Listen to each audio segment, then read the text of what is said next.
Hello,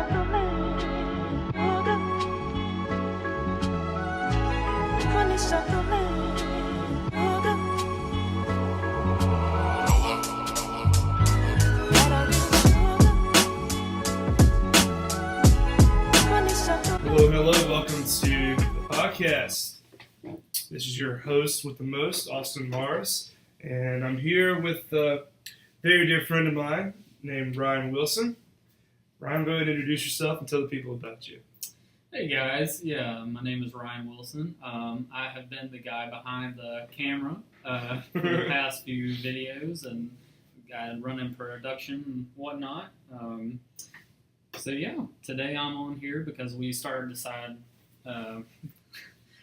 to go with a different approach towards how we wanted to do the podcast, kind of have it more conversational. Mm-hmm. It seems to be more what the people are looking for, and on top of that, it's always good to have productive conversation. So, yeah, I would definitely agree with that. Plus, it's always really hard to have to talk for 30 minutes to a camera with no interaction.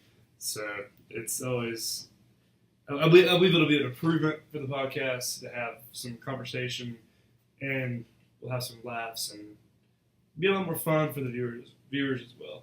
Absolutely. And hopefully it'll also help us. We'll just get out more content for you guys, and on top of that, it'll cut out a lot of editing for me as well. So you brought up something earlier in our discussion beforehand, kind of changing gears a little bit. Okay.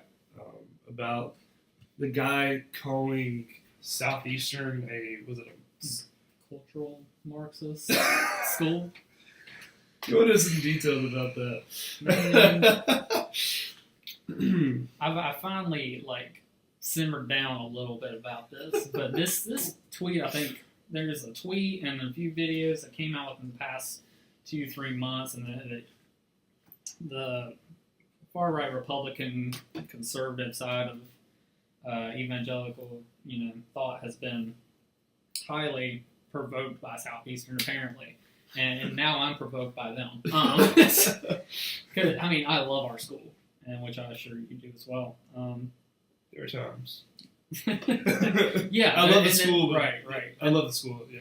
There's no doubt I have my critiques. I think if you go to an institution and you agree with everything they do, then there's probably something wrong. But you're missing. You're probably indoctrinated and just, completely brainwashed. You're out of Marxist school. There you go. I can think. I can have critical thinking here. That's what Southeastern teaches us to do. Yeah, absolutely. And even towards them, and I think they take criticism really well. They do.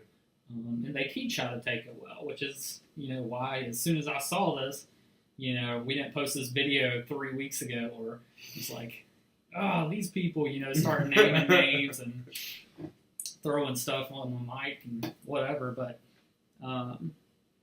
so let's just walk into this, and I just want to kind of hear your thoughts. I know I have mine. I've talked to a few people around campus, and everybody's kind of got a different view on what they think about it. So I actually haven't read the article. Okay. I've heard about it.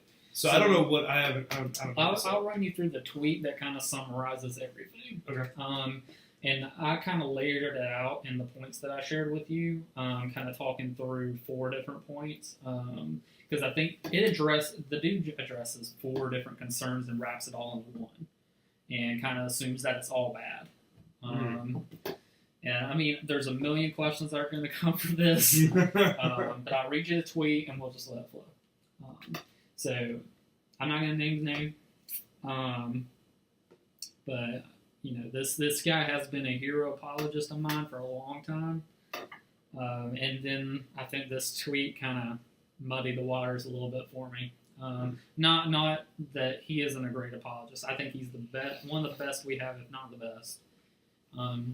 At the same time, that doesn't make him great at being pastoral, nor does that make him great at speaking on politics or social issues.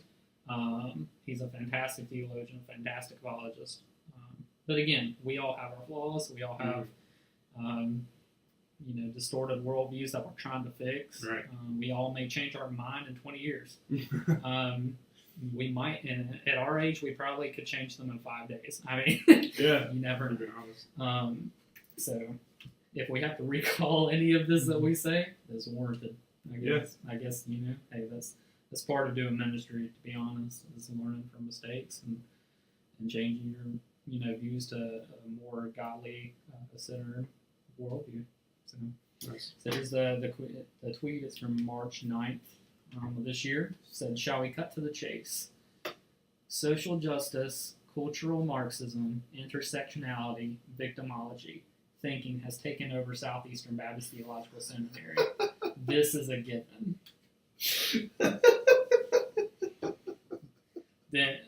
Didn't give any, like, what do you think? Like, just, this is a given. Oh my gosh.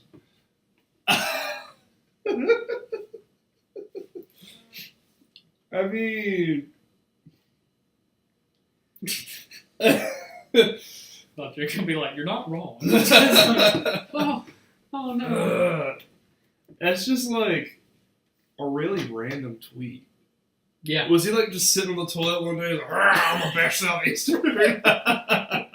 Like, This dude's all the way, like, halfway across the states, like, nowhere near us, to be honest. Never went here, never taught here.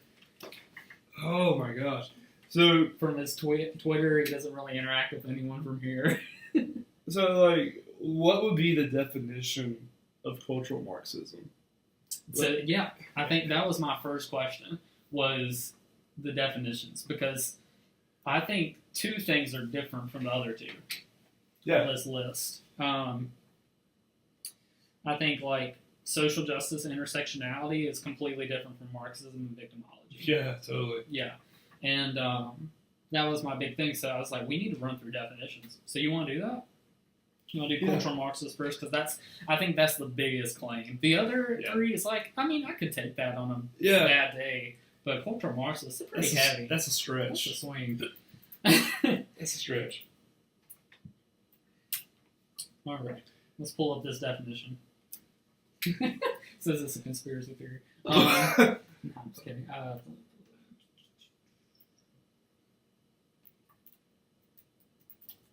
Make sure we get the Webster. Not the Urban Dictionary. I know, that's what first popped up. So, it says cultural Marxism. It's a noun. Good. Wow, how about that? Good thing it's not a verb. Actually, a Marxist culture. Whoa, Whoa. nice. It's not only a government, but a culture. Okay. A loose Marxist movement seeking to apply critical theory to matters of family composition, gender, race, and cultural identity within Western society. So repeat the definition, just to make sure everybody gets it. Yeah, absolutely. So it says that cultural Marxism is a loose Marxist movement seeking to apply critical theory to matters of family composition, gender, race, and cultural identity within Western society. Interesting. Critical theory. Yeah, critical theory needs to be defined as well. Yeah. All these big words! People are like, I'm not here for a dictionary podcast. Or like, come on, man. To be honest, though, this same guy, this is what he does whenever debating. So, there you go. Fire. Yeah, true. He runs through definitions first and kind of destroys it. So, critical theory, a philosophical approach to culture, and especially to literature, that seeks to confront the social, historical, and ideological forces and structures that produce and constrain it. The term is applied particularly to the work of the Frankfurt School. So essentially, what is he saying our school is guilty of through cultural Marxism? Let me...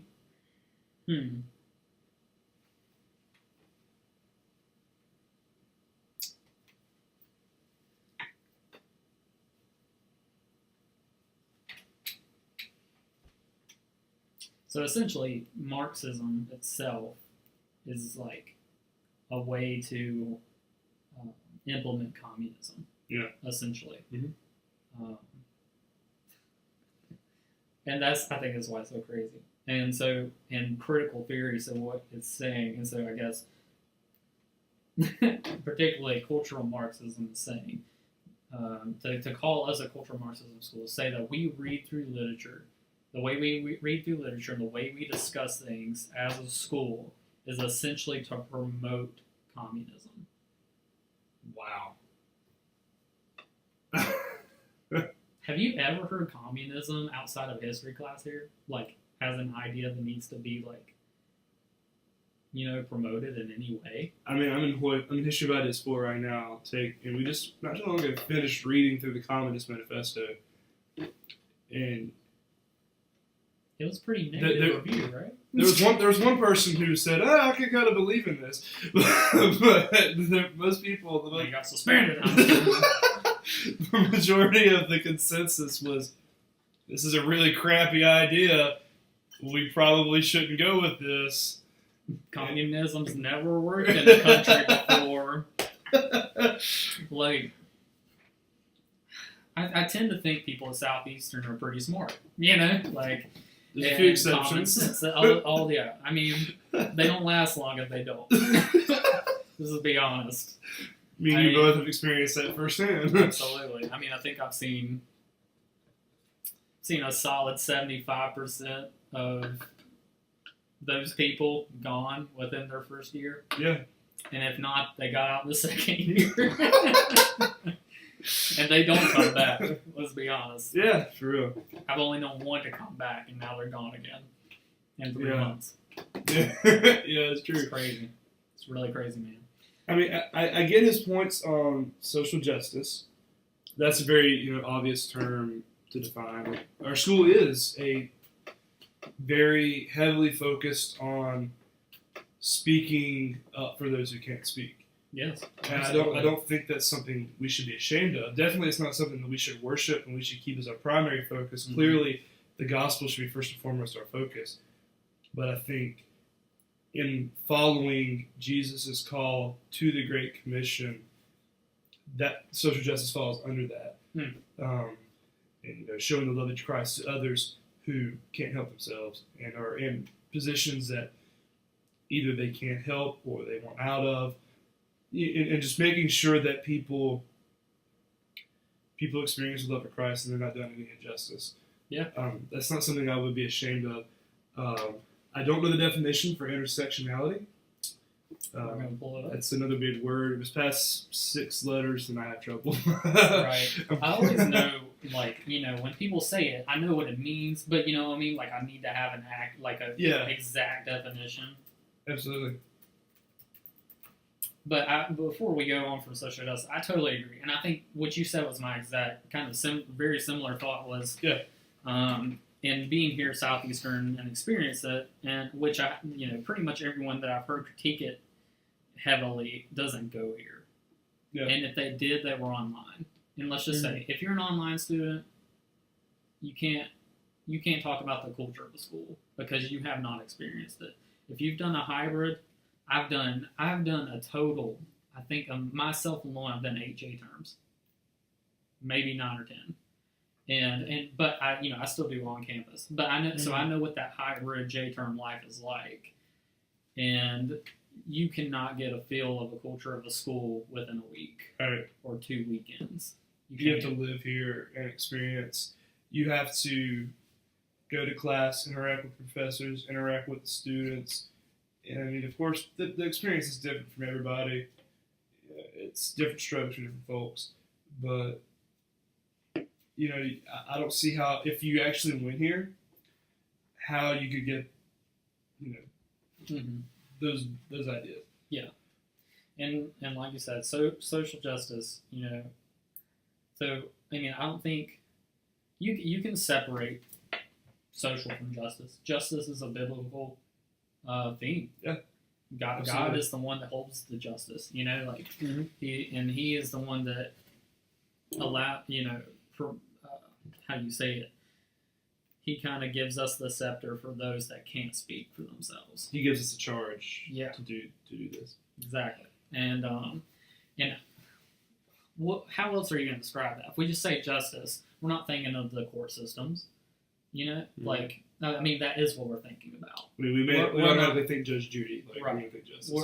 We're not necessarily thinking about those overseas in slavery, or those here that are women that are being abused, rape victims, especially, which is a big thing that we can discuss later that came up in the absolutely. SBC.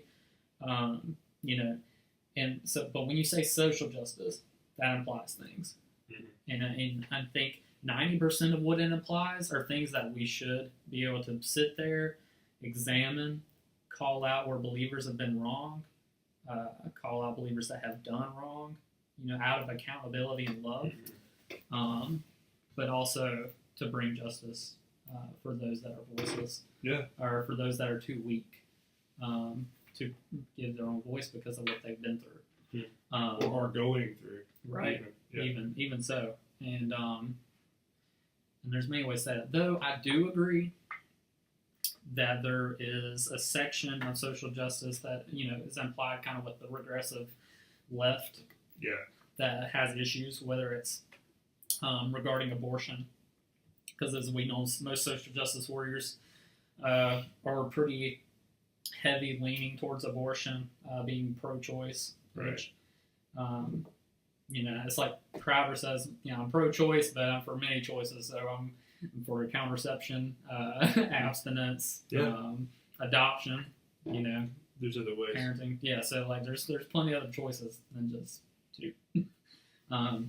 That's a fallacy thinking. That's what our society tries to do with abortion, is it tries to make it into a fallacy. There's only two options: you have to get an abortion, or you have to have a child. And that's forcing you to do more than anything. Yeah. But that's a tough. Yeah, that's the way we just lost all our pro-choice viewers. Probably didn't happen in the first place. Sorry. But anyways, so I believe there are negative things, but it's just like the church is doing a lot of good. And when you say church, you think of 90% of positive things. Yeah. But there's 10% of those things that are terrible, that the church has either done or is doing, or things that need to be fixed. And that doesn't mean we just stop saying church. We stop having community, because there's issues. We don't throw out social justice and the acts of bringing relief to these people and love to these people that Christ commanded us to do, just because there's issues with the term. It just doesn't make sense there. Yeah. But anyways, I've been really passionate about this lately, but I've been trying to making sure, I'm getting to listen to everyone, so I can get, like I said, I don't want to pretend like there's not issues there. Right. But that doesn't mean that the term itself or everything that applies isn't good. But anyways, we can move on to intersectionality. Sorry, I didn't mean to bring that back around, but that was a nice soapbox. Stuff to say there. I feel like we're already getting new ideas for other podcasts. Just talking about this. I'm sitting here typing on my phone. Oh, okay, next one. but I think that's something we kind of discussed in the last meeting we had about the podcast, is wanting to have more stuff about ethics, because we talked about how it's important as Christians for us to be a part of our culture and to engage it, but to not be of it, which is a fine line. Right. And you have to be careful. But, the things that we're talking about, like our school being essentially called Marxist, and, abortion and social justice, these are very, very hot topics in our society and in our culture today. And as Christians, I think it's important for us to share our perspective on them in a biblical sense. But yeah. Rather than seeing the difficult issues and finding a cop-out, we need to address them. Absolutely. Yeah. There are a lot of elephants in the room in our society right now.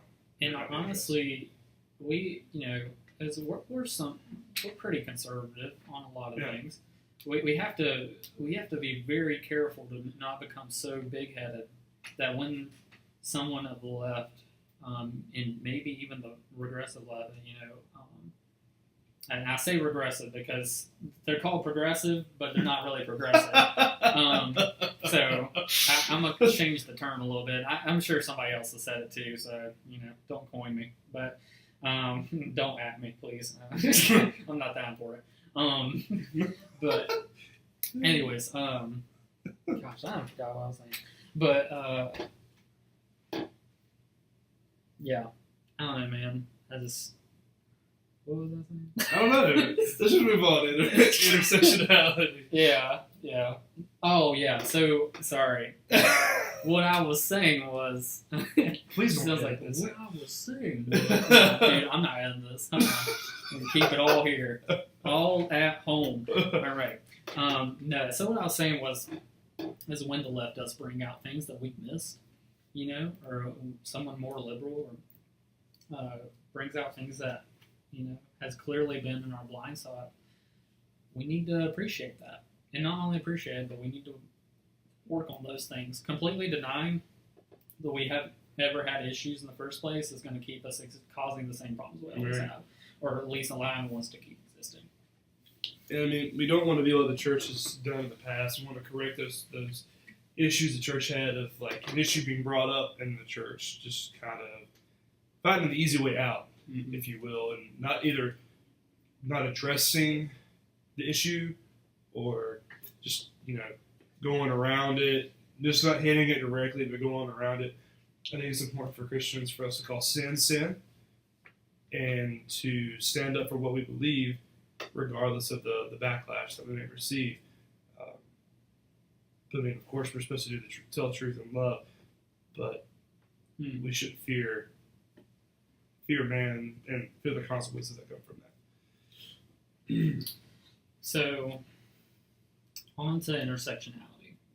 So here's the strict definition, and I'll kind of summarize it. So, intersectionality means the interconnected nature of social categorizations such as race, class, and gender as they apply to a given individual or group, regarded as creating overlapping and interdependent systems of discrimination or disadvantage. So essentially, say you have race, disability, nationality, gender identity, sexual orientations, and whatever's going on in these little these little these realms, is their intersection to where this, because this certain person has, 1, 2, and 3 of these things, then they're being marginalized, or they have all 5, they're being marginalized. Got you. Kind of like,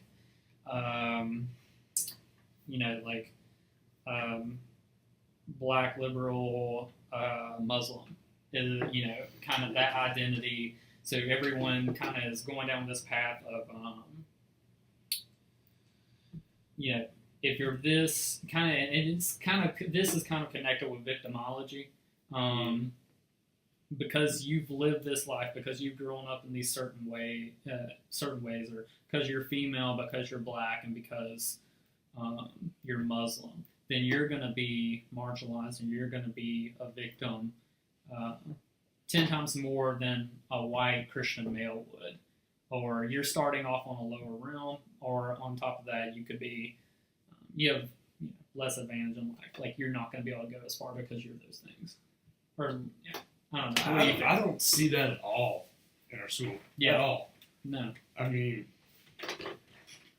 our school is just a huge melting pot. Like, I know people from Nepal, I know people from Venezuela, I know people from, I know people from all over the United States, I know people from Africa, I know people from all over the world, and I don't see that. I don't see us injecting them with this culture of, you've had it rough. Yeah. I don't. It's like empowering them and empowering and encouraging them to take what they've learned in this school and do it and go and use it for the glory of God. That's what I see. I don't see that. Yeah. I mean, I don't, and let's be honest, neither of us are anything far from what they would claim as the best starting position as a white Christian male. But we do interact with, many that do. And we grew up with many that, are in the areas that we're not. I don't want to say that there clearly are some probably racist things that might go down on campus. Not saying saying slurs or anything, but we are a college on a seminary campus with like 60-year-old men that haven't necessarily changed on some things. It's in the South. Right. So we already have a few disadvantages on that point. Yeah. But I know that, I guess some people would rather like that. I don't know. I think our biggest goal is the seminary for things like that not to happen. And that's supposed to be a good thing. But what the big argument that they keep bringing this up and saying that the school supports intersectionality is from the Kingdom Diversity Program. Oh my gosh. Is because, certain people get scholarships, then it's because they're victims. Now, what do you think? That's bullcrap.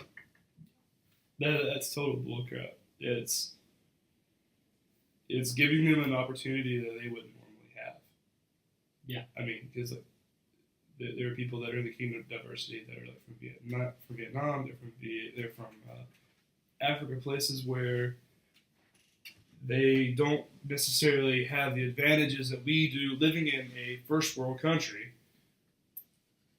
They don't have the jobs that we have to make the money that we're able to make, and that the Kingdom Diversity scholarships helps them out in a great way. Yeah. In a way that makes it possible for them to learn good, sound doctrine and theology, so they can do what God's called them to do. Right. That's such bullcrap. That I'm getting mad sitting here. So I'll jump in so you don't knock anybody out or rip up my computer. So yeah, I think clutches computer tightly. So they would say, well, they'll be like, well, see, what you just said is because they didn't have a chance. Well, they had a chance, but I don't think that's true. No. So I mean, even in this apartment, I'm with a dude from up north that is completely different culture. Grew up in a family that had many kids, which means money was stretched tight sometimes. I also live in this apartment with an Asian American, and then the northerner, his fiance is from Venezuela. Okay, and so there's plenty of Kingdom diversity going on here. Yeah. And I don't think we're not saying that just because they're a different race they've had it bad, so here we go handle money. Right. Some of the I can't name these names, but they would not be here either financially or because they're from overseas without the scholarship. And at the same time, I guess people look at it because he's like, the same dude says, oh, you want to see intersectionality? Well, go look at their website. Look at Kingdom Diversity. It's right as clear as your nose on your face. And you go look, and it's like, okay, but you haven't been on campus again. And if you would have known this. But dude, there might still be only 10 black people at the school. Yeah. It's not like it's not like Harvard where we've handed out so many scholarships to Asians that we're having to accept other people again because we've accepted too many Asians. Like, it's still like an 85% to maybe 90%, prominently white school. And not, but the kingdom of heaven is not like that. Absolutely. And, everyone's like, and the same guy is talking about, he's talking about the black churches having issues because they focus on social justice issues instead of the Reformed gospel. And he literally said John Calvin's Institutes. He didn't say the scripture, which is like, oh, dude, come on. But, and that's no bash on Reformed people. I mean, we're both pretty Reformed. Yeah, very. But that's just totally misleading. The problem with the black church, and I'm not trying to say there are a bunch of problems. I can't speak to that as much. But, I know a lot of friends that are in the black church that say there are. They're trying to discuss them. And they're saying, hey, we haven't had good leadership for a long time. We've let guys in that's never went to seminary. We've had guys that went to terrible seminaries. There's a big issue here. And so what do we need? How are you going to change the church? have good pastors that went to great seminaries and learned how to exposit Scripture properly. Mm-hmm. And if we're allowing that to happen and enabling it, in some way, in ways that wasn't happening before, because I'm pretty much, like, a lot of the people in King University I know won't be there unless they got the scholarship. Yeah. And this even goes for, like, Nepal and Venezuelan and whatnot. I mean, we've seen what Venezuelans going for. They need the gospel, man. It is rough down there. And it's getting rough in the fall, too, because it's illegal to share the gospel in that nation. Like, exactly. It's getting tough. And so, in order to allow these churches to have better theology and to grow and be able to get out of these social problems, because the social problems is a gospel issue. We're not saying that, that's not true. Mm-hmm. Social, issues, social justice addresses are essentially at the heart gospel issues. But, we fix these things, we fix our leaders in the church, then the white church will thrive, the black church will thrive, Venezuelan, Iranian, Nepal, like all of them, and essentially the church, because we can't be separating us like this. Yeah. It is the kingdom of heaven, kingdom diversity. This is what we want. We don't want there to have to be in 10 years the distinction that that's a black church or white church. It wants to be a church. Yeah. We don't want to have to make that distinction because there's either odd theologies or because there's a majority. Anyway, sorry, I got really passionate there. But no, it's good, dude. I mean, it's good conversation, and I mean, you hit on a lot of good points, and something you said that really stuck out. You said how, like, social justice is a gospel issue, and it makes a lot of sense because a lot of the injustices that call for social justice stem from sin. Yes, which in turn is a gospel issue. And precisely. Yeah, that's a really good point. Really good point. So we have one more point left that this idiot wrote, and it was victimology. Yeah, which still ties in really deeply with intersectionality. But might as well pull up the definition since we've been doing that for all. Yeah. It's always best to define the term. So victimology is the study of the victims of crime and the psychological effects on them of their experience. It also says the possession of an outlook rising from real or imagined victimization that seems to glorify and indulge the state of being a victim. And we're not saying these things don't exist in other areas. Right. What we're saying here is that Southeastern is not this place. I mean, to deny that these things exist would be ignorant. Because they probably take place in the majority of public schools in this nation. Yes. We grew up during this change. I mean, I remember... Unfortunately. I can remember... praying in a classroom, hand over heart to the allegiance to the flag every single morning. I can too, but I was homeschooled, so. Oh, okay. Well, I mean, even in public school, too, when I was graduating, like, to be a conservative was a shame. It was a shameful thing. And to have any type of conservative thought. And there were just, I literally went to a school where, socialism itself was indoctrinated within a program. And now, I'm not going to lie, there's a lot of things that I learned going through that program and changed my mind. And maybe not then, but later down the road. Not that socialism's good, but kind of on this stuff, that's like, okay, just because there's a lot of negative doesn't mean that there's some positive. Yeah. But anyways, we saw this shift. So we're not denying that this is in probably public schools. We know it's in many universities. I mean, not even here, but across the world, we saw terrible things where the UK banned, not the UK, oh, I'm so sorry, where, where New Zealand banned Jordan Peterson's book, a self-help book due to just one guy that caused a bunch of terrible harm. And quoting his name within his manifesto, even though he says he doesn't agree with conservatism, he doesn't agree with Christianity, he doesn't agree with capitalism, which this one guy, Jordan Peterson, would say are great things. Now, he obviously does critique everything. Right. I mean, that's not, if Jordan Peterson would not be Jordan Peterson if he didn't critique every single thing that crosses his mind. You go to any of his lectures, you go to any of his conferences, you see how he thinks, because he thinks out loud. He doesn't really write scripts beforehand. At least that's what he said when he taught in my place, and when he taught in Raleigh, Right. and me and Chef got to go and enjoy. He does a lot of it offhand. I mean, clearly That's he impressive. studies a lot, That's but impressive. it's cool how he's able to think through that. And It's like Ravi Zacharias. He does the exact same thing. Just no notes, just goes on the cup. And so yeah. Anyways, like we said, we're not denying it. So here's our confirmation that these are legit things. Just in case you don't, agree with us, you can at least have that. So what do you think? You see that Southeastern? You see people playing into the victim card even if they don't have it? I mean, of course you're going to have your exceptions.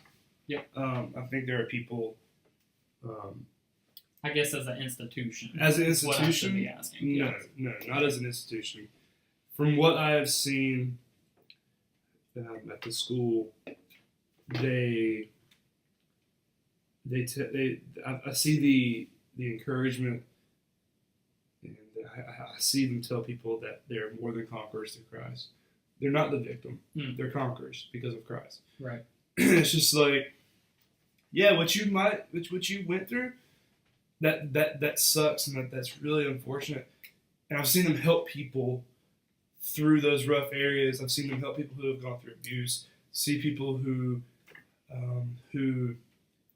are recovering from drugs. See people who are recovering mentally from rape and all these horrible things that have happened in their life. And I see how the school is empowering them to work through it and to also turn first to Christ, turn to His Word, and then just work on moving forward. I mean, obviously you can't forget the past because it's something that happened, but also it helps them deal with it, not proclaim it. Yeah. Obviously they can proclaim it as far as their testimony, but not proclaiming it in the sense of, oh, I'm a victim. That's my thoughts on it. How about you? Yeah. I mean, I'd agree, and I think you could even see that in one of our professors' writing this weekend, as she, in light of all the SBC sex scandals that we saw,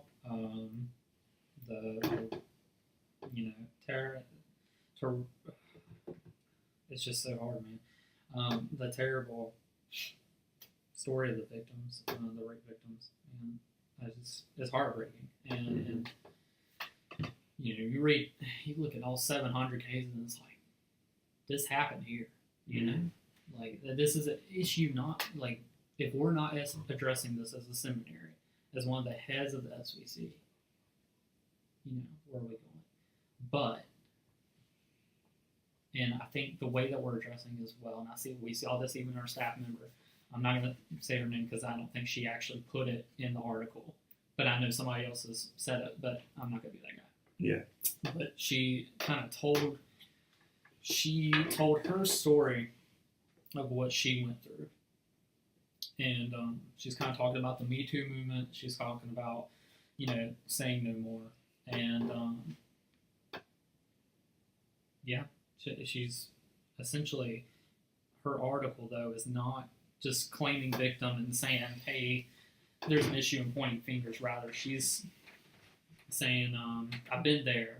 But then she lays out every way, not every way, but she lays out pretty much a vision for where we're supposed to go. And I think that represents the institution well. It represents our faculty well. And she's a woman that's been a victim, and she does it better than anyone could have. I know a lot of us have been addressing it. I know a lot of professors have been addressing it. But if anyone could do this best, it was her. And we might we'll go and put that link and links to the other things we've been talking about. We'll go and put it on the website. Yeah. That way y'all guys can check it out as well.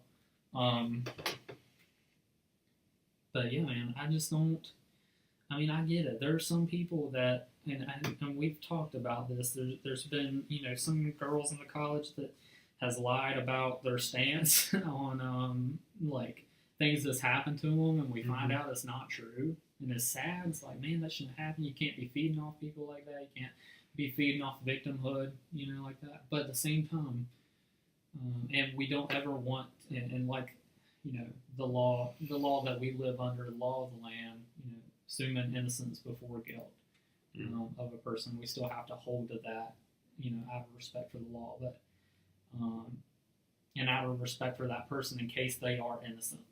But that doesn't mean that we deny victims what they deserve, the love that we're supposed to give them, the affirmation of you've been here, and we're going to get you help for that. And sometimes before saying, hey, we have a place for you to go, God has a place for you to go, there's better things waiting for you, sometimes you got to sit there and just hug that girl, let her cry, Sometimes you just got to listen and learn to shut up, and we as SBC don't do that well. We don't learn to just listen. Yeah. We speak way too often when we need to shut up. And I think that's just where we're at, man. I think it's really sad because I agree with the #MeToo movement. Yeah. In cases where the girl is telling the truth or the guy is telling the truth. And I didn't want to assume that was just women. Yeah. I just know the majority is. Yeah, the large majority, unfortunately, is women. But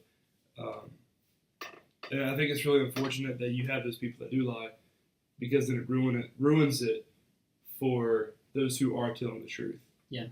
And it makes. And that's the worst injustice there. Yeah, it makes it harder. Harder for the victim. It makes it harder for the church.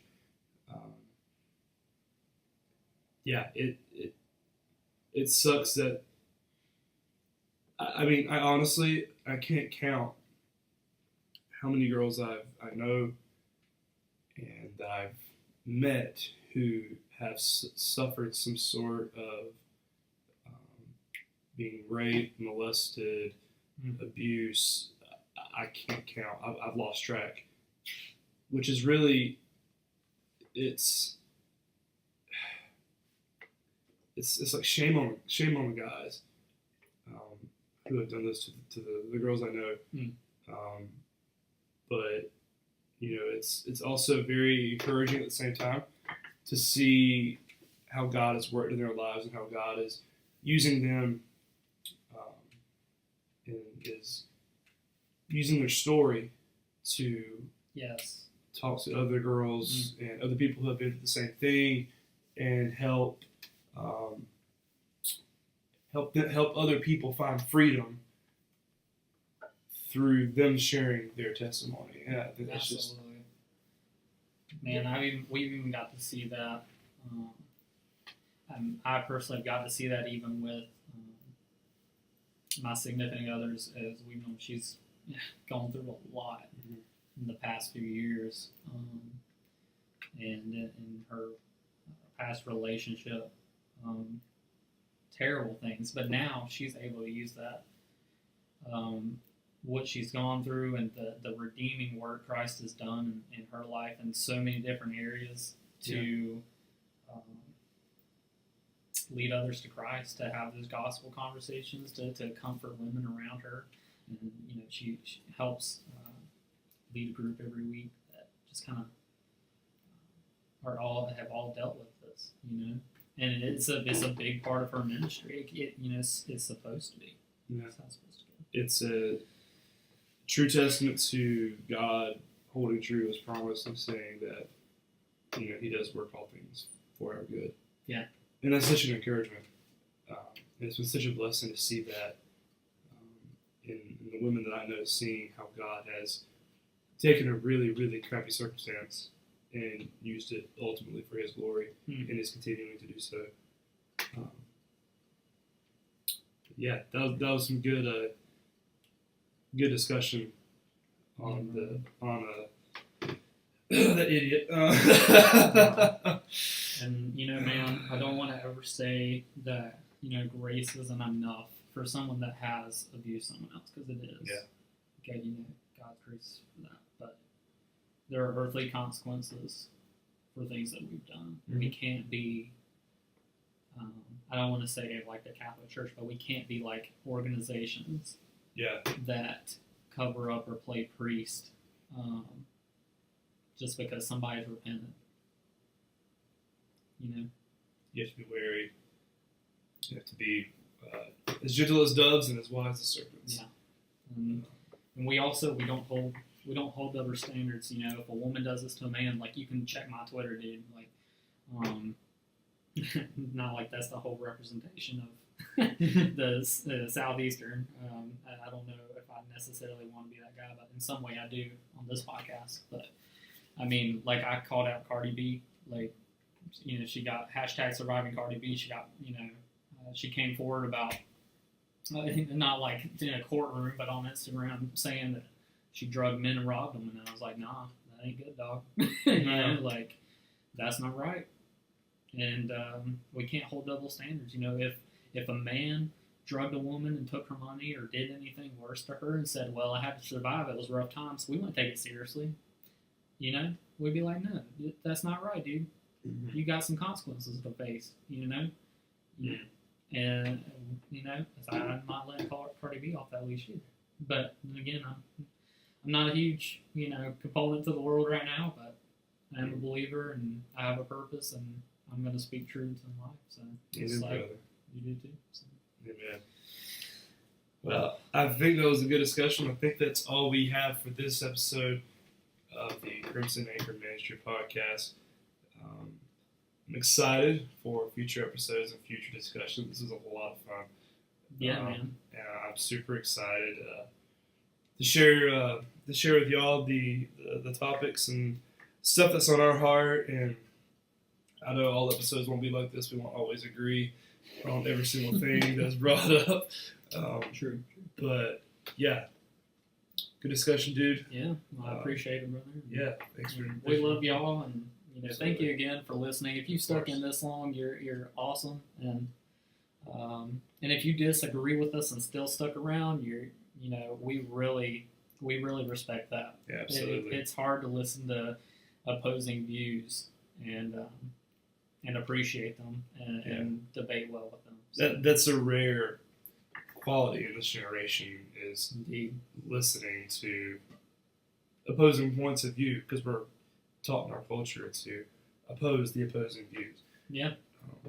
If you guys enjoyed the episode, give us a follow, give us a like, and we'll see you next time. Y'all have a good one. Bye-bye.